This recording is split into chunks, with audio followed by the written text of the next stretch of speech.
Today, I had the pleasure of speaking to Rob. He owns the Flowersmiths in Tonbridge, a florist and greengrocers in the Pavilion.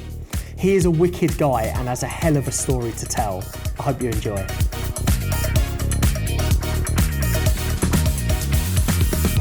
So Rob, you've been a staple in the high street for decades. Luckily. Yeah, and you're still going strong. Luckily. Where did it all start? Take us right back to the beginning. Well, when it started was 35 years ago on my own. Yeah. Previous to that, my family had a business in the high street, fruit, veg and flowers. Okay. That was on the opposite side of the road. We were there, I think, 15, 20 years. My brother used to live above, and we loved Tonbridge anyway. And when there came the decision to close the shop, I thought, how awful we're going to lose all that flower business, because it was a terrific flower shop, apart from a fruit shop as well. So I approached the owners of the shopping centre, the new shopping centre, the Pavilion Centre, opposite where we were, which was a big city corporation called Phillips and Drew. I phoned them up and I said, look, would you entertain me, selling flowers at the entrance of your centre? Yeah. Just a small sort of section. And they said, yeah, that would be fine. Gave me a monthly licence, which then grew to a 6 monthly licence, and then yearly licence. I was there for many years, and it took off from there, really. And we grew that flower business that we initially had. I knew that it was enough to sustain what I'd let myself in for. Yeah. Which was paying someone to be there. I couldn't be there all the time myself, although I love Tonbridge so much. Yeah. I was probably in Tonbridge more than I was at home. Yeah. And in fact, I would say that my first marriage probably came to an end because I was down here too much. Working too hard. Yeah. So, I mean, that was a big step. And I would have thought what most people sort of initially know you for is that stall. Yeah. Right in the Pavilion. Yes. On the front of the high street. Yeah. That's where it all started. Yeah. And a lot of fun. Great people. I love the people of Tonbridge. Yeah. Yeah. We've traded very well over the years. We were saying just before when we were chatting that Tonbridge is a community, and people are so dependent on the shops down here and support them. Whoever I'm telling you now, if you came in from outside and started living in Tonbridge, you would know immediately after a few weeks you've made the right decision. Yeah. It's got a great vibe. Yeah. There's plenty here. Yeah. We're not overdone. No. We've got everything. Yeah. To be fair, you can walk down the high street and find what you need. And people are really nice. Yeah. It's really easy. There's something for everyone. There is, yeah. So you had the stall at the front of the Pavilion, and then we were chatting about the sort of more fixed one that you had further down. So what happened was, the whole history of it was I was trading at the front for years, and we grew to we had a very busy business, thanks to my customers, value for money, it goes hand in hand. Then I was approached by the shopping centre themselves. In the middle of the shopping centre, they had an artificial tree and some seats round it. Right. Now back then, we're talking 1990. Yeah. I think it was Special Brew they used to drink, but the sort of tramps of the town, and we did have a few back then. Used to congregate down there. Yeah, so they said, Rob, what we're going to do? We're going to take that tree out, and those seats, because it's becoming a little bit of a no-go. They'd have dogs barking at ladies, and it was a bit. I'd go down there and say, boys, can you move? But it wasn't my place. No. And so they said, what we want you to do is basically carry on here, but we're going to give you that spot down there free for a period of time, just to sort of make sure that we got rid of who we don't want in the centre. Yeah. So we had a pop-up gazebo. Yeah, that's right. And we worked from a gazebo, which really worked well. And then I had a bespoke stall made, absolutely fabulous, with lighting and everything. Yeah. And that was there for many years. We still carried on at the top. Yeah. And that's the way it was. It gave the centre an absolute vibe. It did, yeah. Well, I must say, when I first started, in Tonbridge, we had an Al Price Records. We had a Mother Care in our shopping centre. Yeah, really. I mean, So it was before my time. Yeah, but Burton's were right next to us. I mean, we had it all. We had Blockbusters years ago. Yeah, I on the remember back, Blockbusters. Yeah. So I've seen them all come and go. Yeah. But going back to that, so we had a vibrant stall in the middle, and a little stall at the top. Yeah. I carried on with the flowers on the main stall, a bespoke stall I had made. Yeah. And then because of my heritage with fruit and veg, I did fruit and veg and a few flowers at the top. Yeah, that's what I remember. So that's where it went. It went to fruit and veg at the top, and then we Flowers had at the flowers bottom. at the bottom. And then we had the shopping centre's always been bought and sold. It's a commodity. Oh, okay. We as tenants Right. don't know who's going to buy it next. Okay. But at one stage, we had a Threadneedle Street company owned by Americans come in, and they had a vision. I think they were the people that you could imagine owned all these Wall Street places you walk into and thought, Christ, I feel a bit intimidated. Yeah. So what they wanted to do was sterilise the centre. Okay. So they said, we want to get rid of you, basically. Oh. Unless you're going to take a shop, you're out. So I said, well, OK, I'm out then. Because I didn't want to take a shop. No. But I don't know. We had a negotiation. That's a mad move on their behalf. Well, the current owners, or the current guys, said we would have loved that, but it was destroyed because we had to take a shop. Once you're involved in a lease, But anyway, cut a long story short, we've taken a shop. Yeah.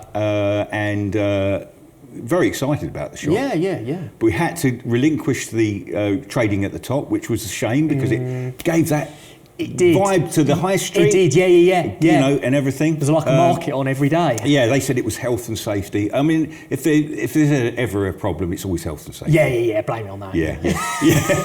And the stall in the middle had to be tamed down. But I thought what we'd do, we'd concentrate on the flowers in the flower shop, as it was our new flower shop, and we did fruit and veg in the middle. So I had another bespoke stall made for the fruit and veg, and we did plants there as well. Loved it though. Yeah. I mean, that was like the old days at the top. Yeah. And then the girls in the shop went from strength to strength. Yeah. Luckily, I've got a fantastic team. Yeah. And they love coming to work. Yeah, which is what you want. And when you love coming to work, it works, doesn't it? It does. Yeah. And customers feel that. Yeah, you feel the energy. You don't do. you? Yeah. And I mean, I love my staff. They're all good. Yeah. You know. I was saying they have to put up with me though. I'm sure that's fine. I'm not. I was saying just before that when I'd come down and buy flowers for relatives or whatever, they're always so helpful in there. They're I never really know what I'm looking for, but they always can point you and go, yeah, that'd be a good fit or whatever. Yeah. So well, as lovely, I said earlier, guys. us blokes. I mean, not me. I know the flower business. Yeah, of course. But most blokes will walk in and say, give me some guidance, you know, and the girls will always sort of, put them in the right direction. A nice touch. With a smile on their face. Yeah. And then sometimes they walk out and they'll say between them, he was fit. Yeah. It's going around the group chat. Yeah. Trying to track who it is. Love that. Yeah. So was that that was a big pivotal point really for you, wasn't it then? Yeah. Like from having the stalls to then being in a shop, which is a staple, don't get me wrong, but it sort of feels with a shop, obviously it comes with a lot of extra costs. Yeah. I mean, I had costs. Yeah, don't of course. Forget. I was paying as much as a shop for my stall in the middle, as I had it then. But the rates are more hefty. The service charge is more hefty. So as a business owner, you know, you've got to go in with your eyes open. Yeah, you do. But luckily, you know, we've got the support of my customers over the years and a continuous business that I feel that we can shoulder it. Yeah, of course, yeah. I like to look after my staff. Yeah. You know, but I also like to try and make a profit. Yeah, of course you do. You don't do it for fun. No, and it doesn't. I'm not a charity. You do just worry, you know, the way things are going. Oh, put it on business. But we haven't got a money tree around the back. No. Anyway, You know, It'd be good if you did. That would be that would be handy. Yeah. Make some money then. Yeah. So that was quite a big pivotal point, really. Yes. Going from two stalls into a shop. Into the shop, and then we had into the shop, and then we had the fruit and veg outside. So, and then I sort of concentrated on outside. Yeah. Because it took some running. I had a lovely fellow working for me, Nathan.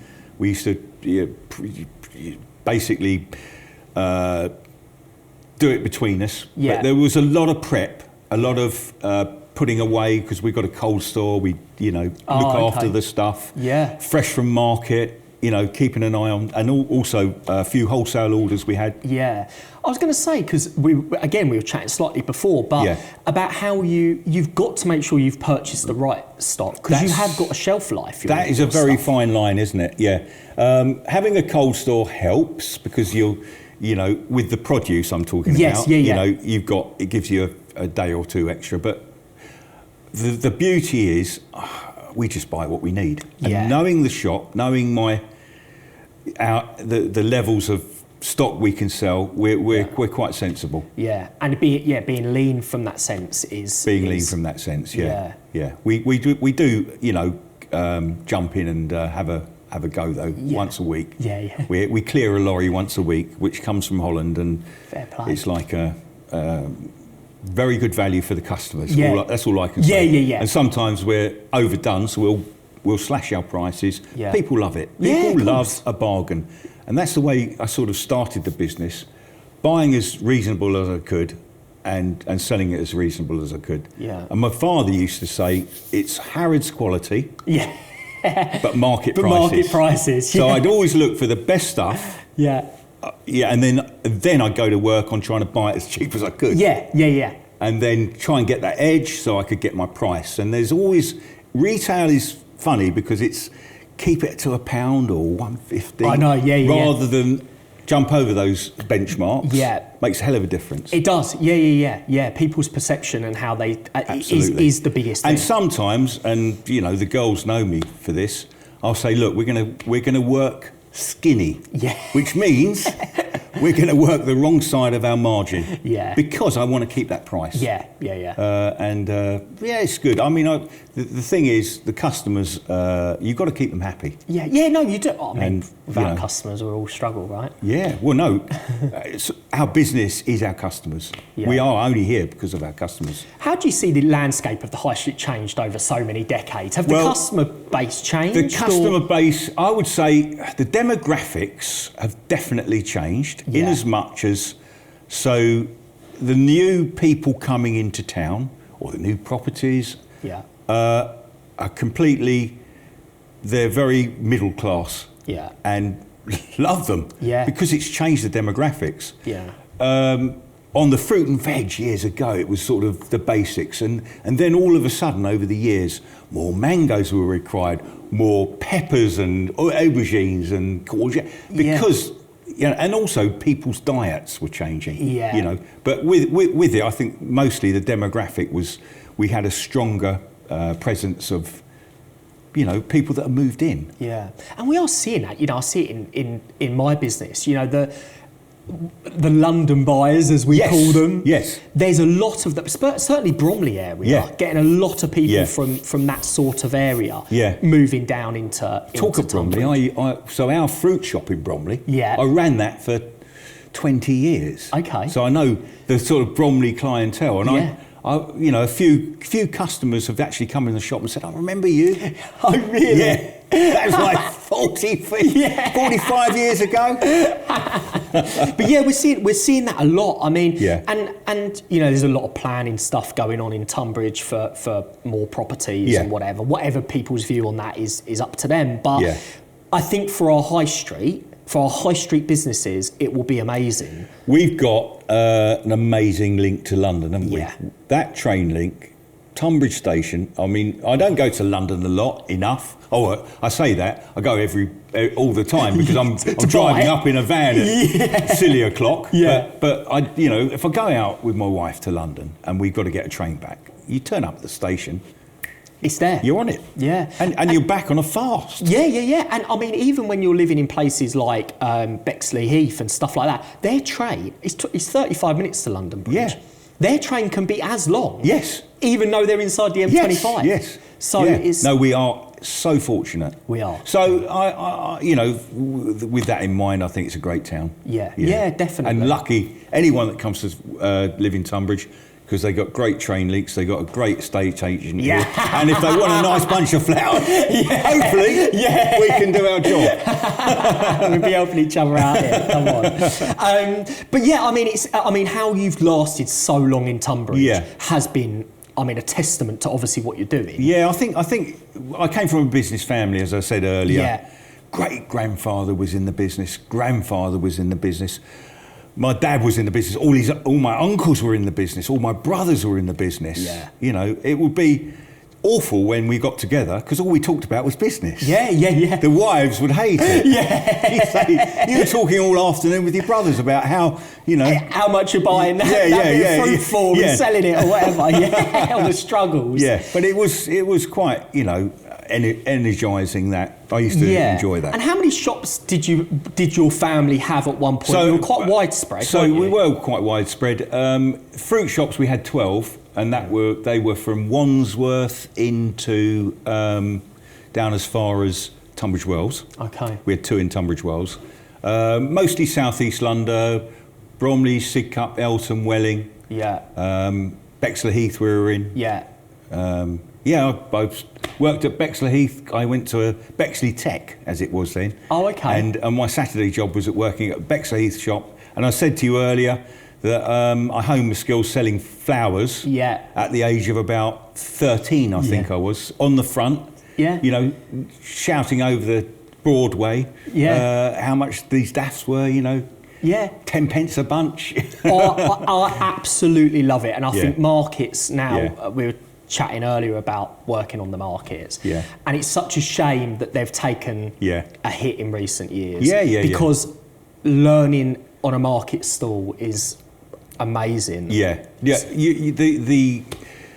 That experience, that sort of being sort of left alone to make your own mistakes in a small way. Yeah, because it's not high risk. No, and also communicating to that potential customer. Yeah. You develop, you and do. Go from there. You do, and so never done learning any harm. about buying the stock, selling the stock, and what your customers want, and making sure that the stall looks right. Yeah. And my joy over the years, I suppose, as I said to you earlier as well, is my girls. I mean, I've got 3 girls, and they've all done a bit on the stall. Yeah. In there, whilst they're at school, but observing them grow with the responsibility of serving customers and also it hasn't done them any harm. No, got definitely confidence not. And they're happy girls.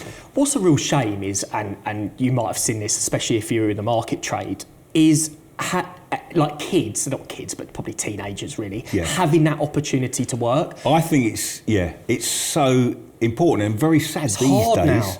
These days, I read in the papers about, 17 to 22-year-olds, no opportunities.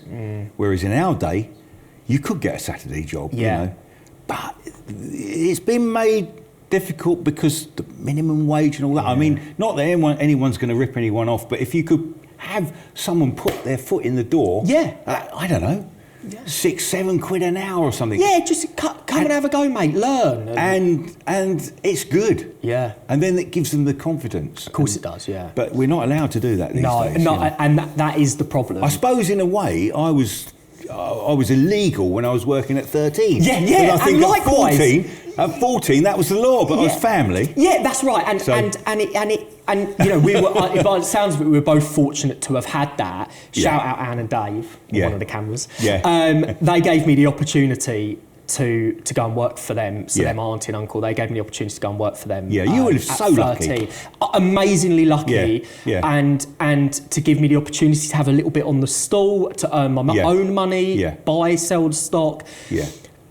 It's very hard nowadays to have that opportunity. And, I'd love to give the opportunity to a youngster if they want to do something that I can help them with. But it's a lot harder. It's a lot harder to be able to give the people the opportunity. Absolutely, nowadays. yeah, it is, and there's laws in place and all this. Yeah, it's not quite as flexible. It's not, No. which is sad in a way. Yeah. But anyway, you have come out of it, you know, with a lot of skills. Lucky, mate. Yeah. Very lucky, and I feel, I've been lucky, and I'm lucky still, really. you know. Yeah.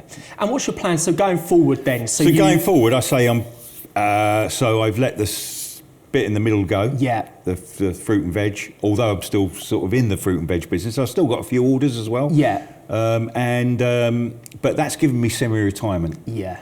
But I say that I'm there every day. But I mean, I go in. How's it all going? I know what's going on. You know, from the way it's going daily, and then I'll do the deliveries. Yeah. And I love that. I go out and see my customers. Well, by 10 a.m. this morning, you've done 3 deliveries and been to the dentist. Yeah, exactly. so I'm still up early. Yeah. Yeah. But you know, another thing is, I spoke to a few friends of mine that have retired. Yeah. And they retired a lot earlier than me, and they said, I've just, you know, I haven't got anything to do, or it's having something to get up in the morning for. 100%. I've had it all my life. Yeah. I think I'd have a mental breakdown. Yeah. If I didn't have this. It drives me, mate. I've still got a lot of years ahead to carry on working, but it drives me. I love it. But you say business family, my business family. I think I was born and bred to graft. Yeah, 100%. So it's in my blood, and I feel I get off on it. Yeah. And my dad always said to me, you know, the morning's the best part of the day. Yeah. Sometimes I get up and I think, it is fabulous. Yeah. It is fabulous. Being ahead of the game. Yeah. Yeah. No, it is. You know, I love it, and it is what drives me. I always say, right, winning the lottery would be a dream to a lot of people, but in some ways, I think it could ruin me. Yeah. Right. Yeah. I don't play the lottery, but it would. You'd go stale, stagnant. I think it would kill me off. You'd lose your buzz. Yeah, I would. Yeah, you wouldn't be you anymore. No. And people look at me thinking I'm mad. You wouldn't want to be sitting here talking to me, would you? Well, you say you wouldn't, but I love it. Yeah, no, because with that. So yeah, I think it would ruin me if I won something like the lottery, because I think you would sit there going, for me, what's my purpose? And maybe you find a purpose in another way, but I think if it's ingrained in you, if it's in your blood, I think it's hard to. Yeah, I'm happy at the moment, but 4.5 years' time, I think I'm letting myself down slowly. Yeah, I'll be ready to sort of hopefully hand it over to the girls if my staff want to take it on. It'd be great to sort of come to some arrangement there. Yeah, of course. Because they're cracking. They work hard. Yeah. It'd be good to and they for them to have could that go forward with it. Yeah. Strongly, you know. When you've got a clientele like you've got in the town, it'd be a shame. We don't want to. I've said to the girls, we can't let this go. No. But then, you know, you don't know what the new landlords are going to say about rent. They might say, well, we're going to make it unaffordable for you. Yeah. So you're out. And it kills it. And then, you know, that's business. Then you reevaluate and you do what you have to do from there, don't you? We'll have another market stall on the side. Take it any day, to be honest. Go back to the basics.